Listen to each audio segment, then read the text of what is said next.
3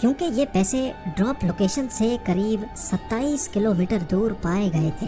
پہلے یہ سمجھا گیا کہ ڈراپ زون میں واقع لوئس ریور میں یہ پیسے ڈین کوپر سے ہی گرے ہوں گے اور وہاں سے بہتے ہوئے کولمبین ریور تک آئے ہوں گے، لیکن بعد میں نوٹس کیا گیا کہ کولمبین ریور تو اپوزٹ ڈائریکشن میں فلو کرتی ہے، یعنی یہ پیسے لوئس ریور سے بہہ کر ٹینا بار بیچ تک کسی بھی صورت نہیں پہنچ سکتے۔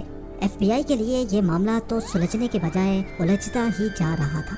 نہ صرف اتنا بلکہ ٹینا بار بیچ جہاں سے یہ پیسے برآمد ہوئے تھے، یہاں 1974 میں کچھ کھدائی کا کام کیا گیا تھا۔ ہائی جیکنگ کے 3 سالوں کے بعد ٹینا بار بیچ کے کنارے ایکسٹرا ریت ڈالی گئی تھی اور ملنے والے پیسے اس ریت کے اندر پائے گئے تھے۔ اس نئی انفارمیشن سے تو یہ ظاہر ہوتا ہے کہ ڈین کوپر یا پھر اس کے کسی ساتھی نے جان بوجھ کر کیس کو الجھانے کے لیے 3 سالوں کے بعد ٹینا بار بیچ پر آ کر یہ پیسے دفنائے تھے۔ اس کیس کو لے کر ایف بی آئی نے کوپر جیسے دکھنے والے لوگوں سے انویسٹیگیشن کی، لیکن کوئی خاطر خواہ سراغ نہ مل سکا۔ کئی تھیوریز یہ بھی کہتی ہیں کہ کوپر شاید کوئی ٹرینڈ ملٹری کمانڈو تھا، کیونکہ جو پیراشوٹ وہ اپنے ساتھ لے کر گیا تھا وہ ایک ملٹری پیراشوٹ تھا اور اس کو آپریٹ کرنا اس پیراشوٹ سے زیادہ مشکل تھا جو وہ پلین میں ہی چھوڑ کر گیا تھا۔ 1980 میں $5,800 کیش ملنے کے علاوہ بقایا 9,710 نوٹ دوبارہ کبھی نہیں مل پائے۔ ایویڈنس کے طور پہ ایف بی آئی کے پاس ڈین کوپر کے اس اسکیچ کے علاوہ صرف یہ ٹکٹ ہے جس میں اس نے خود اپنا نام لکھا تھا، اور یہ ٹائی جس پر کلپ لیفٹ سائڈ پہ لگی تھی، جس سے یہ ظاہر ہوتا ہے کہ ڈین کوپر لیفٹ ہینڈڈ تھا۔ اس کیس نے ایف بی آئی کو پچھلے 50 سالوں سے سوالوں میں الجھا کر رکھا ہے۔ آج بھی ایف بی آئی کی ویب سائٹ پر اس کیس کی تمام ڈیٹیلز موجود ہیں اور اس کیس کی فائل آج بھی کھلی ہوئی ہے۔